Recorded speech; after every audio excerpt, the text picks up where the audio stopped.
Hello friends, Venkateswara స్వామి చరిత్ర episode 8. Lakshmidevi కోసం భూమి మీదకు వచ్చి ఎవరో పద్మావతిని వివాహం చేసుకోవడం ఏంటి అని తెలుసుకోవాలి అంటే మనం త్రేతాయుగంలోకి వెళ్ళాలి. త్రేతాయుగంలో వేదవతి అనే విష్ణువు భక్తురాలు ఉండేది.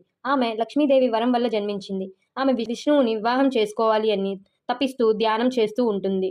సీతాదేవిలాగా చాలా అందంగా ఉంటుంది. ఒకరోజు అగ్నిదేవుడు ప్రత్యక్షమయ్యి, విష్ణువు ఈ యుగంలో రాముడిలాగా జన్మించాడు. రాముడికి నువ్వు సహాయం చేస్తే విష్ణువు నీకు వరము ఇస్తాడు అని చెప్పగా, విష్ణువుని పెళ్లి చేసుకోవడం కోసం నేను ఏమైనా చేస్తాను అని చెప్తుంది.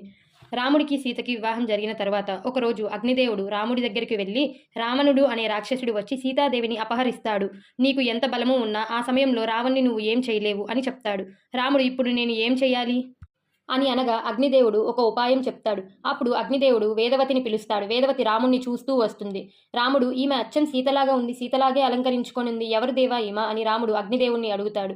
అప్పుడు ఈమె వేదవతి, ఈమె విష్ణువుకి గొప్ప భక్తురాలు, అంటే మీకు భక్తురాలు. సీతాదేవి స్థానంలో ఈమె ఉంటుంది. సీతాదేవిని పాతాళంలోకి తీసుకొని వెళ్ళి జాగ్రత్తగా చూసుకుంటాము. రాముడు, ఈమె ఎందుకు సీతాదేవి పడే కష్టాలు పడాలి అని ఒప్పుకోరు. వేదవతి, స్వామి ఇది నా మనస్ఫూర్తిగా చేస్తున్నాను, ఈ జన్మలో మిమ్మల్ని పెళ్లి చేసుకోలేను కదా, ఇలా అయినా మీ భార్య స్థానంలో ఉండనివ్వండి అని వేడుకుంటుంది. ఇంకా రాముడు, సరే వేదవతి, ఇప్పుడు నువ్వు నా భార్య స్థానంలో ఉండాలని అనుకున్నావు కదా, వచ్చే జన్మలో నేను నిన్ను వివాహం చేసుకుంటాను అని మాట ఇస్తాడు. రాముడు మరియు వేదవతి వనవాసంలో ఉన్నప్పుడు రావణుడు వచ్చి సీతాదేవి అనుకొని వేదవతిని అపహరించి అష్టకష్టాలు పెడతాడు. రాముడు రావణాసుని ఓడించి వేదవతిని అయోధ్యకి తీసుకొని వచ్చి తరువాత రాముడికి అవమానం జరగకుండా వేదవతి ఏం చేసిందో తెలుసుకోవాలి అంటే stay tune guys for the next episode. Okay, bye friends.